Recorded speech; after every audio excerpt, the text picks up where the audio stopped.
Welcome to the Neurosurgical Case Room, and this is our first session of this kind, I believe. So, from now on, we will be starting a series which will be run side by side. Not all of the sessions will be about this, but it will be an ongoing series. And its name is the Surgical Blueprint. What we are going to do is we are going to take a case and we are going to discuss how will we approach this patient, how will we form a surgical strategy, the incisions, the craniotomy, what you will do probably, what you will not do, what are the adjuncts that you will need. So all based on a particular case. So this is a 24 years old man with no known comorbids. And he presented to us in outpatient department with these complaints. Patient had headache for last 6 years, which was intermittent, and seizures for last 1 year.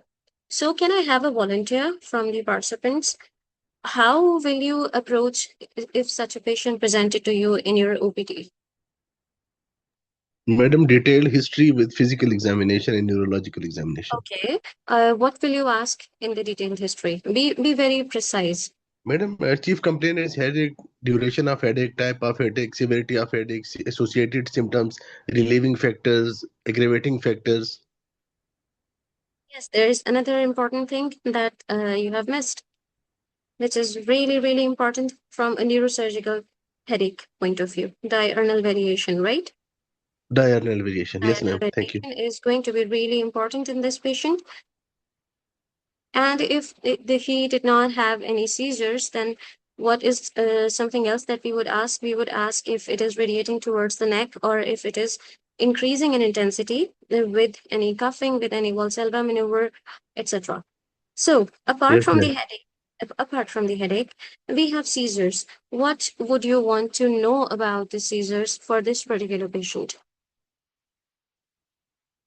Madam, type of seizures, area involved during seizures, severity and frequency of seizures, whether it is increasing or decreasing, any neurological deficit associated with it, tongue bite, urine incontinence. Yes, the first thing that we would want to identify when they say that this patient has fits or this patient seizes, the first thing that we would want to identify is whether the seizures are generalized or they are focal.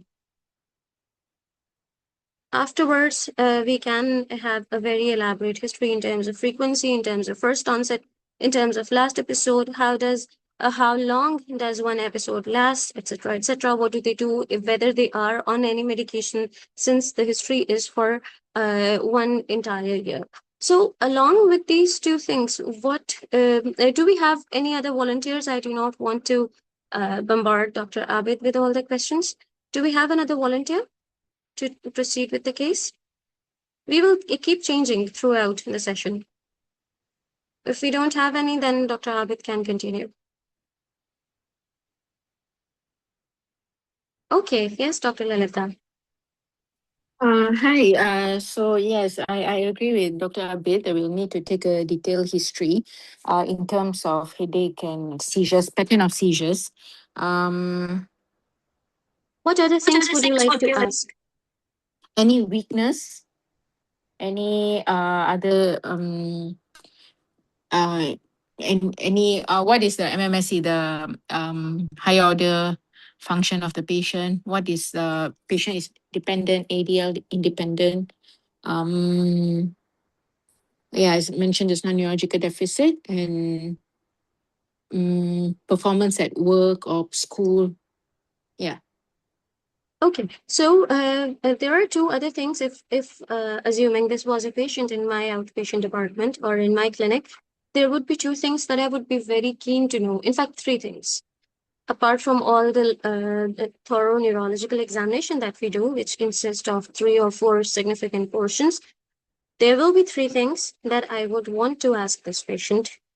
If there is any urinary incontinence, and the other thing that I would want to ask is if the memory is okay.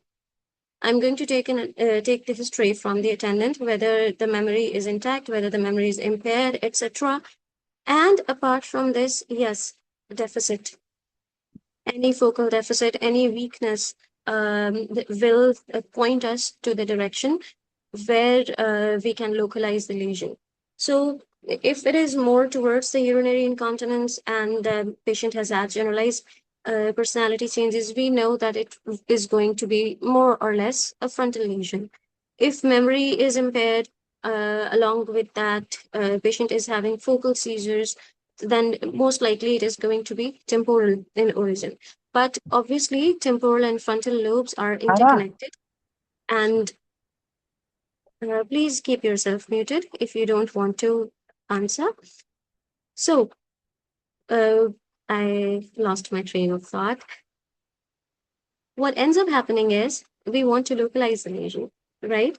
And after the localization, what is going to be our next the step? Obviously, we are going to order certain imaging. Let's look at the imaging, which is really interesting. So, starting from the CT brain, which I have de-identified to keep the patient's privacy, Dr. Lalita, can you proceed with the radiology? Okay. So this is a CT brain, axial cut, which belongs to patient. Okay. So on the left frontal lobe, we can see there is a marked hypodensity seen over the left frontal lobe. And also, I'm not able to tell whether that's a lesion or it's a dilated ventricle. Yes, that's a good confusion. The scan was meant to confuse. So this is another section. It is axial section, but more. Oh, okay. So, okay, here I can see the left lateral ventricle. So likely that is a lesion, is a cystic lesion with is there calcification, possible calcification Yes, at the excellent. periphery? There is peripheral calcification right around the periphery of the lesion. And what else do you see We can apart see from the lesion? we can see perilesional edema and loss of sulci gyri. So There's another important thing. I'm not sure if you have said that. Do you recognize the midline? So yeah, there is a deviation of the midline.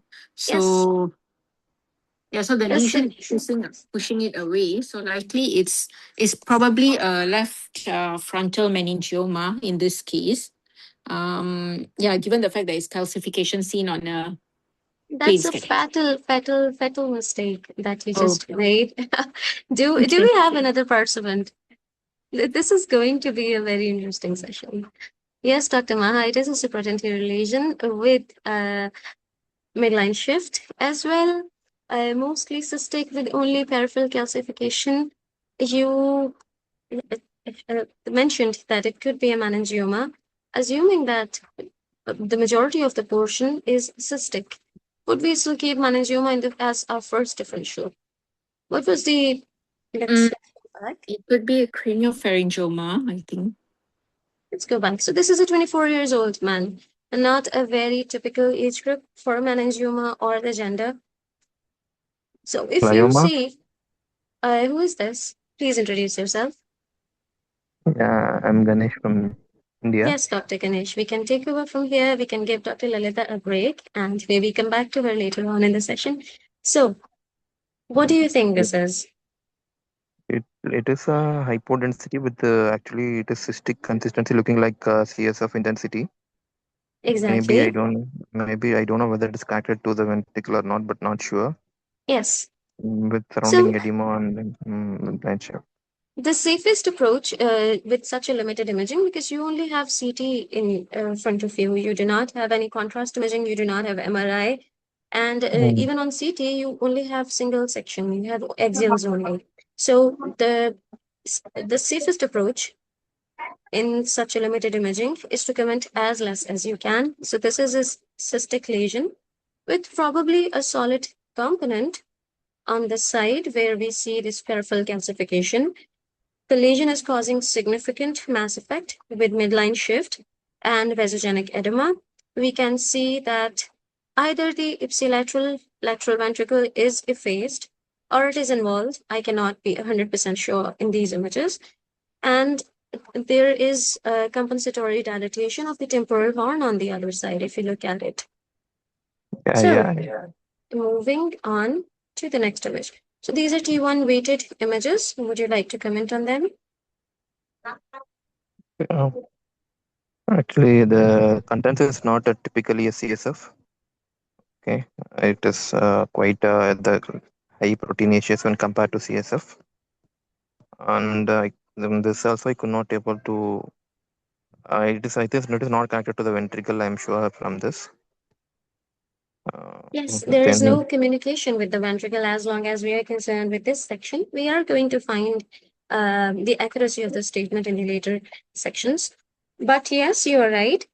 The consistency is not typical for CSF. It's denser. In fact, it's intenser than CSF. You can see that this is dark here in the lateral ventricle, yeah, whereas this is relatively more intense. yeah, And yes, it is causing significant compression on the ipsilateral lateral ventricle. So, what do you think now?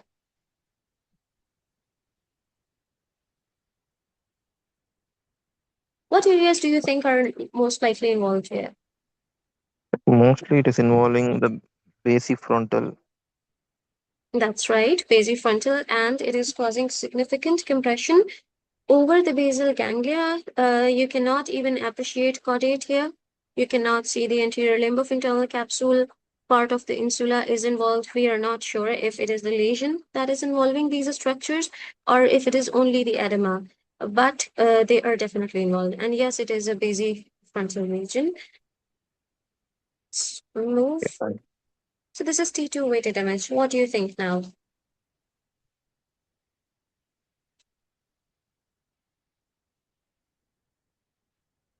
If someone else wants to volunteer, the mic is completely open today. Dr. Yusra, would you like to turn on the mic?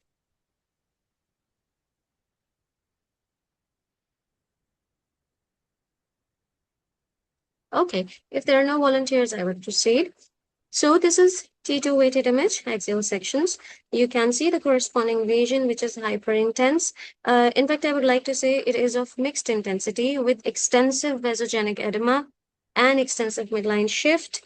And deceptively, it does look as if it is connected with the lateral ventricle. So what do we do when we assume that a lesion is connected with the lateral ventricle? What is our next goal in the radiology? What sequence do we want? Flare. Flare imagement. Flare That's image. right. We need flare images. So afterwards, uh, we have sessional sections. Let me see. Now, take a look at the axial images. You can now see what I was talking about. You do not see the caudate here. You do not see the internal capsule, etc. The normal gray core that we see here usually. The insula is completely involved. And in fact, the edema is involving temporal tip. You can see the temporal tip here. And I am not sure if it is visible on your screens. There's a very small cystic portion which looks suspicious involving the tip of the temporal lobe. Let me clear this. Is it visible to you people? This small cystic looking lesion. Yes. Yes, so this lesion is also involving, whatever this is, there is also involving the temporal lobe as well. Let's move to the next image. On the sessile section, you see how extensive the edema is. And if we were to map our cortical anatomy that we did a few days back, you can see that almost entire frontal lobe on the left side is involved. But along with that, the vasogenic edema is so significant that it is involving the perisylvial region as well, and even the superior portion of the temporal lobe. So, what does this mean to you if you look at a patient on the left side where this entirety of frontal lobe is involved, but the superior portion of temporal lobe is involved as well. What would you think?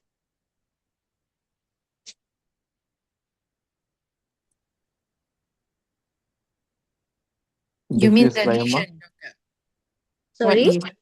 You mean what lesion is it? Is it? No. If you're looking at the anatomy, if you're looking at the cortical anatomy, on the left side, I'm giving a hint here. This is on the left side, right? Uh-huh. Frontal Oh, lobe is involved. This inferior Broca's frontal. aphasia. Sorry? Broca's aphasia? Yes, Broca's involvement is here. We are not sure by this point whether the lesion is involving the Broca or there is only vasogenic edema. Apart from Broca's, what is interesting here is there is edema which is involving the superior temporal gyrus here as well. Please give me a minute.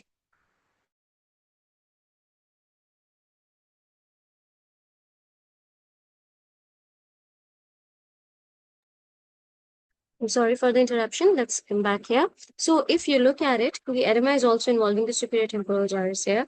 So most likely, this edema could be involving vernix here as well in this portion. Along with the Broca's and vernix, what will be my next concern if I'm concerned with the speech? The edema and the lesion is either involving the arcuate fasciculus or it is compressing the arcuate fasciculus. Are we all on the same page?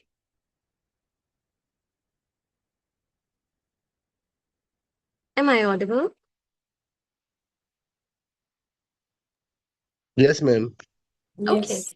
So why are you all a little lost? Okay. Isn't this the anatomy we did a few days ago?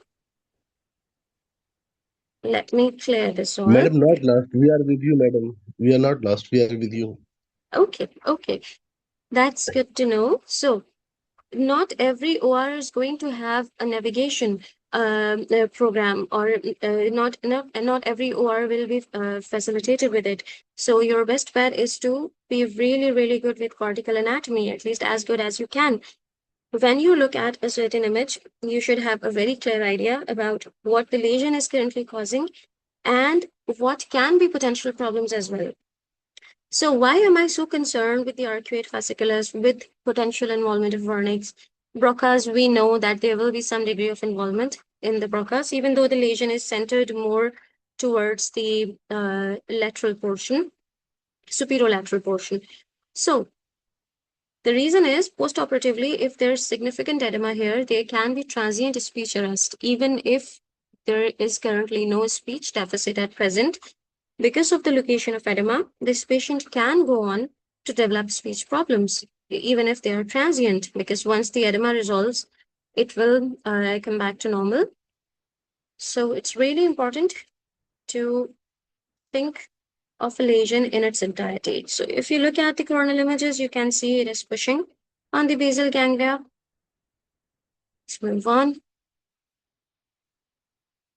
These are the contrast images. Let me see. I only wanted to make one point here that I forgot to make. These are the flare images, coronal sections, but flare images. And now you can appreciate that the lesion is not communicating with the ventricle. So for now, we can be sure it is compressing. It is not involving the lateral ventricle. You can see here. You cannot see the other horn of the lateral ventricle. So these are the post-contrast images, T1 weighted images, and you can see the extension going even till the base of the frontal lobe. And yes, there is involvement of temporal lobe here. Small, but yes, there's a separate focus. So this could be considered as a multifocal lesion, whatever this is. If you looked at this image, throughout all the radiology that you have seen so far, what is your DD now? You must be having some sort of DDs in your head by this point. 24 years old male with peripheral calcification, solid cystic lesion, presenting with headache and seizures. Does it ring any bells? Even though the radiology is not typical, but any bells? Madam, for me, Yes. oligodendroglioma will be first diagnosis. Okay, so you think this is an ODG? Do we have any other DDs?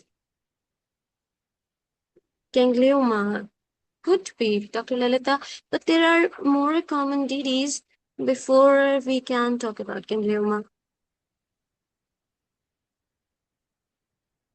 Astrocytomas. Yes, could be the atypical radiological presentation of astrocytoma. Would you keep glioblastoma Yes, in ma'am. your DDs, knowing that the patient is 24 years? Yeah, at this engage, it's rare to see a GBM. So you would keep GBM? No, it's rare to see a GBM. Yes, So exactly. it may be a grade 2 or grade 3 glioma. Okay, pilocytic astro, less likely, but yes, we can. Pilocytic astrocytoma usually does not produce this level of vasogenic edema. It could Yeah. if it is the pilomyxoid variant. So Dr. Kingsley answered in the chat box. Dr. Abid, you were very, very right. This is an oligodendroglioma. This patient was Thank biopsied. you. In fact, patient underwent a surgical resection, and it came out to be a grade 3 oligodendroglioma. And the presentation is, yes, very atypical for it. Let me show you the images, and let's move on to the discussion. Do you see how beautiful the mural nodule is? Here, let me draw it out for you. You can see that this entire solid cystic lesion, along with mural nodule, is a very good mimic for pilocytic astrocytoma. I'm surprised not many of you said that. Let's move. So, how will you approach this patient after you have seen these images and you have come up with a few TDs? How will you approach this patient? Madam, discuss the case with the patient, the relatives, discuss every options of surgery, complications regarding surgeries, prognosis, recurrence. Okay. And do you want any other imaging, or you're okay with this?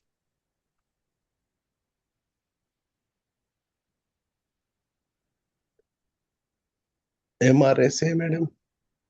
Why would you want that? Do you think that this could be an abscess?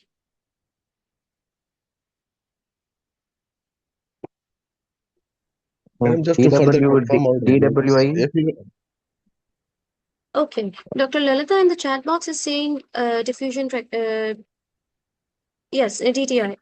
Why do you think DTI is important in this image, Dr. Lalita? Can you turn on your mic, please? Yeah, because I think it would show us the pathway. I mean the white matter tracks, especially of our language pathways, um, so that we can take precaution when we are doing the surgery. Yeah. Okay, you're right. So there are two schools of thought here.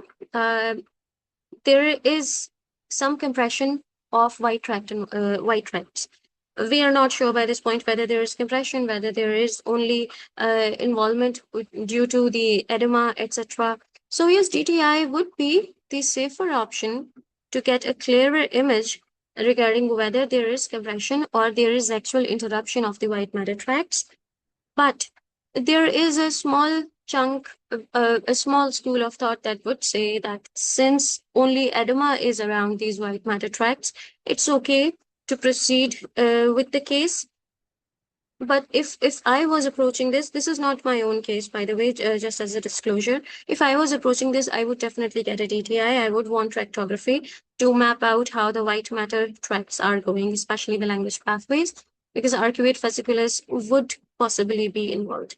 Apart from DTI, uh, what is one thing that you would offer this patient, which we didn't in this case, by the way, but what is one thing that we could offer this patient?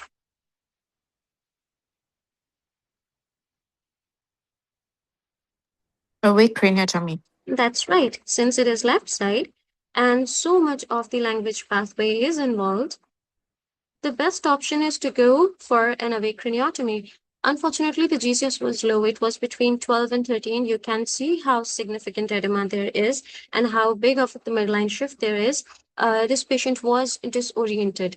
So for an awake craniotomy, the first and foremost prerequisite is that the patient needs to be conscious, fully oriented, and fully cooperative. So he did not undergo an awake craniotomy. But if you get a patient who is on GCS 15/15, the best bet is awake craniotomy to preserve all the language in the cortex, etc. Apart from that, what other surgical adjuncts would you be needing? Microscope, micro instruments, Yes, they ultrasound. are given. Okay, yes, we will need an intra-op ultrasound or intra-op MRI, whichever is available in your setup. Apart from that, what else?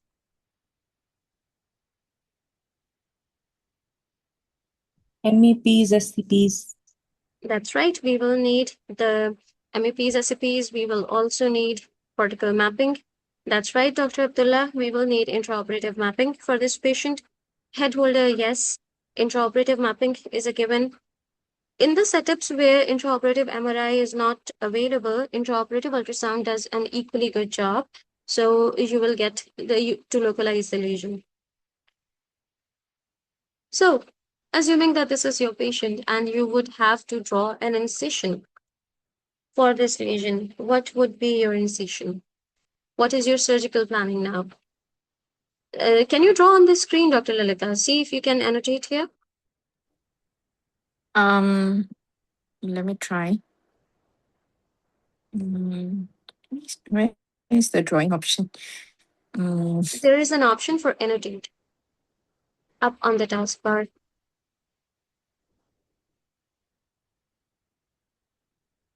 See if you can. Can you? No, I don't see it. Yes, Dr. Abdullah, you're right. This is a left-sided lesion. We are just going to assume that this is left side. I could not find a good enough picture which showed the face in a 3D way where I could have drawn a left-sided incision.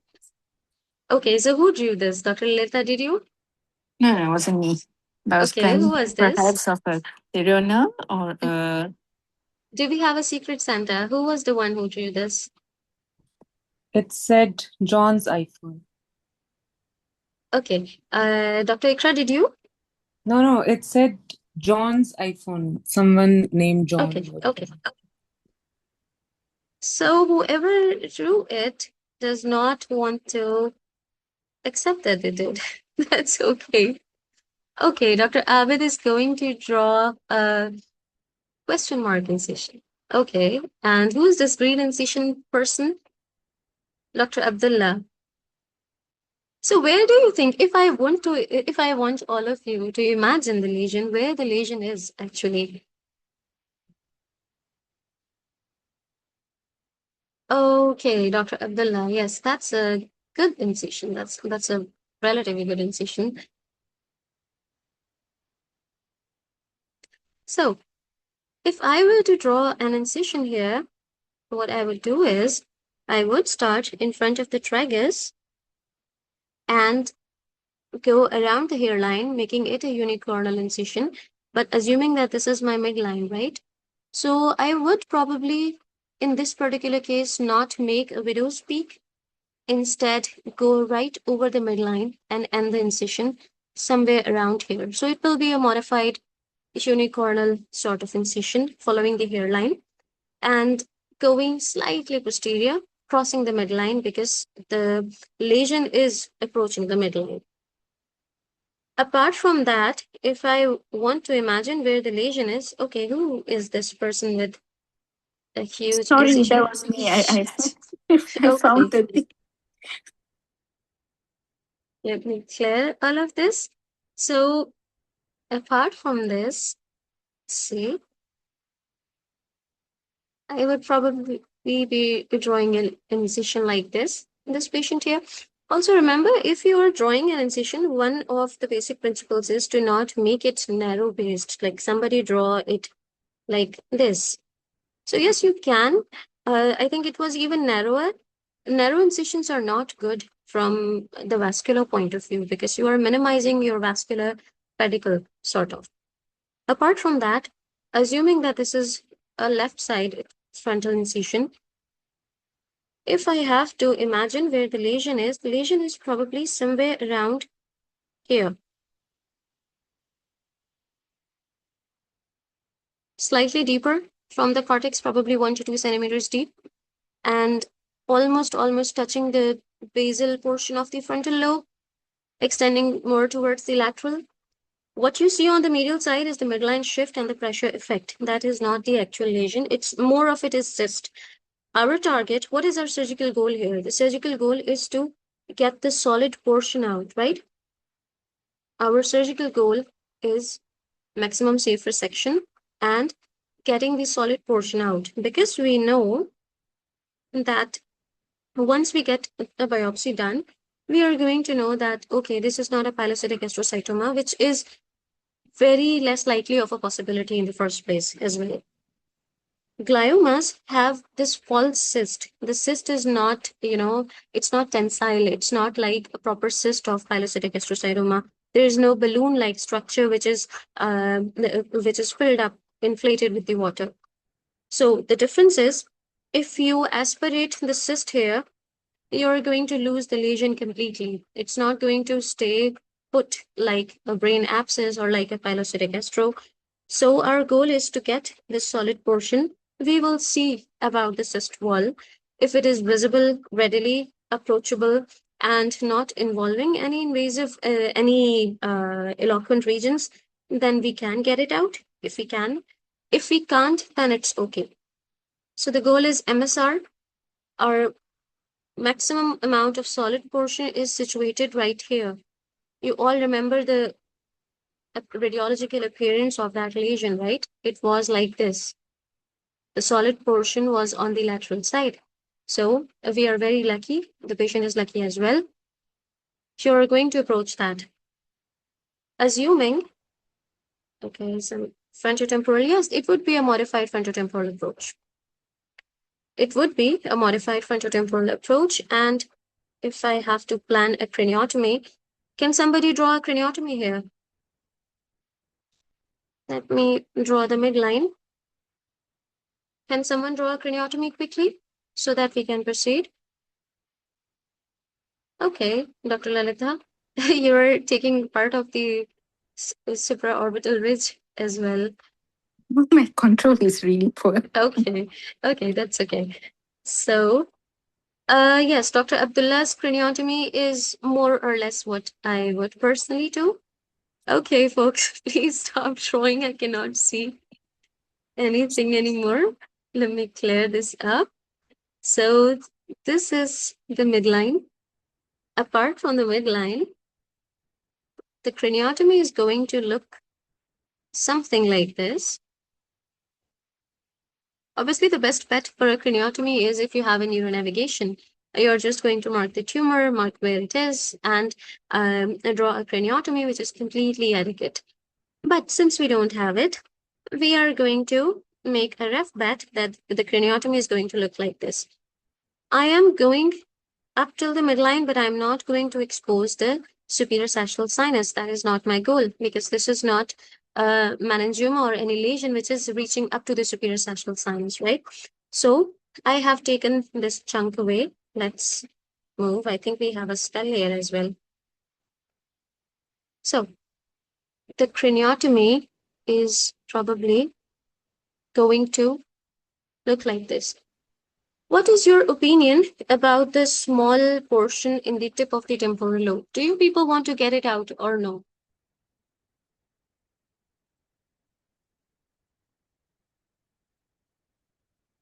Frontal sinus is well pneumatized, could be opened. That's right. It could be opened. I am talking about the small cystic portion in the tip of the temporal lobe. I personally would not approach it. I would only take the mural nodule and the maximum bulk in the frontal lobe. The temporal tip is very small. I do not want to expose the patient towards more morbidity. So if this is going to be the craniotomy, roughly, we take it away. What is our goal next? Let's go back to the imaging. So the goal is going to be what is the surgical plan now? Where are you going to raise your dural flap after you have done the craniotomy?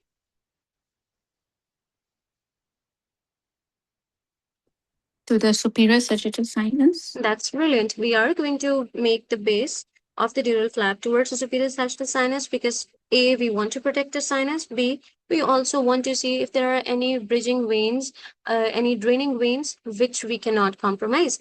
So yes, assuming, in fact, let's go here, on this side, this is the dural flap, which came from this side, right? So once we have opened the dura and we have made the superior sagittal sinus our base, the next goal would be to identify the middle frontal gyrus. Because this is a subcortical lesion, we are going to need a corticectomy. And there are three gyri on this surface. We know this, right? We have the superior frontal gyrus, we have the middle frontal gyrus, and we have the inferior frontal gyrus. This is on the left side, so we know that inferior frontal gyrus is completely out of the question. Whereas superior frontal gyrus is going to be, we can go through it, even though this is also eloquent, but we can still go through it. The problem is that the trajectory would be a lot longer because under the superior frontal gyrus, you can see that the lesion is relatively far. So the only safe option is to go through a corticectomy in the middle frontal gyrus. So assuming we make a corticectomy here, let's move to few other images. We are going to go from here, this side. Once we open the dura, we are going to identify the middle frontal gyrus. We will also have to make sure, after the cortical mapping and etc., everything has been done, we have to make sure there are no veins around where we are opening. And we will open in the space where there are no major vessels lurking. There is something that a glioma does. When there is an underlying glioma, you will see that the gyri over it will be expanded. They will be paler and they will be expanded. Normal gyri are tighter. Let me draw it like this. So the normal gyri are usually like this. When the gyri are expanded, you will see these flattened out, expanded gyri, which are pale looking. They are a telltale sign that underneath them there's a pathological sign, something process going on. We will identify these pale, thinned out gyri, and we will make a corticectomy through them, assuming that this is middle frontal gyrus. Once we have done this corticectomy, we will take, once we reach the lesion, we will take a frozen section biopsy. Afterwards, what do? We do what we do for every case. CUSA, gentle suction, no fixed retraction, right? And we take as much as we can. What will you do if you're working in a setup which has everything? What is one thing that would increase your chances of maximum safe resection in this patient? Apart from microscope, obviously.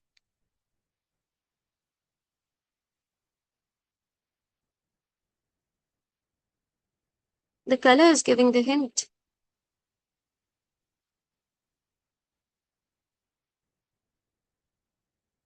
Intra-op MRI. No. Intra-op MRI. Yes, intra-op MRI is going to help you localize it. Yes, Dr. Abdullah, we are going to need fluorescence to increase the chances of maximum safe resection in a glioma. You will need fluorescence. That fluorescence can either be sodium fluorescein or it can be ALA. Depends on the availability and the cost. ALA is very expensive for the setups I have worked in. Sodium fluorescein works better, but there is a problem with the sodium fluorescein. Can somebody let me know what is the problem and why ALA would be better?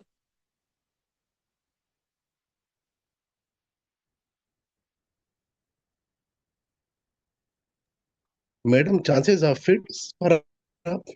Yes, apart from that, there's another problem with the sodium fluorescein. ALA only enhances the tumor cells.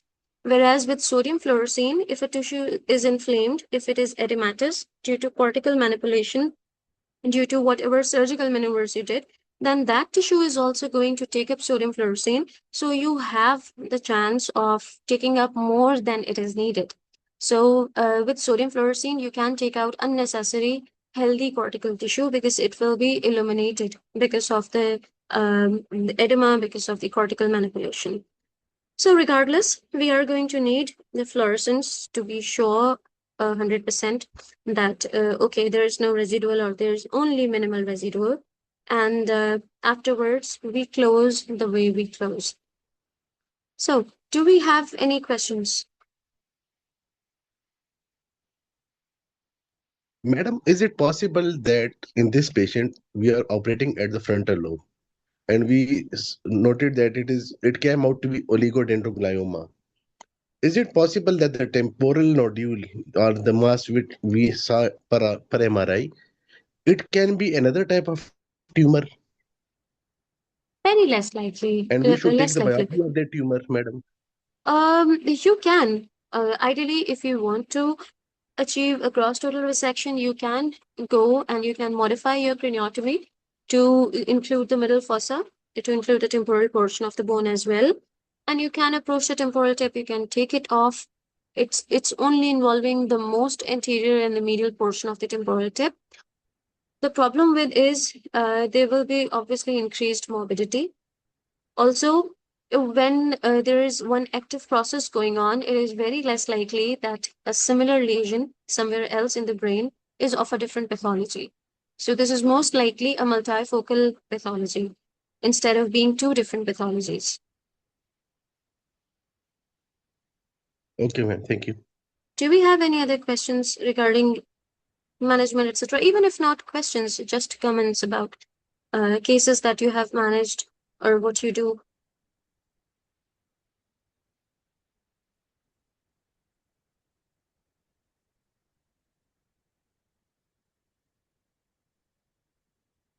No? Okay, then this would be a wrap. It was supposed to be more of an interactive session. So let's hope when we do the next episode of this series, let's hope we are all much more interactive. But that's it. That's a wrap for today. Please leave me any questions or any feedback on the WhatsApp group if you don't want to leave them here right now. Thank you so much, everyone. Thank you, Dr. Abdullah. You were beautiful today. Thank you.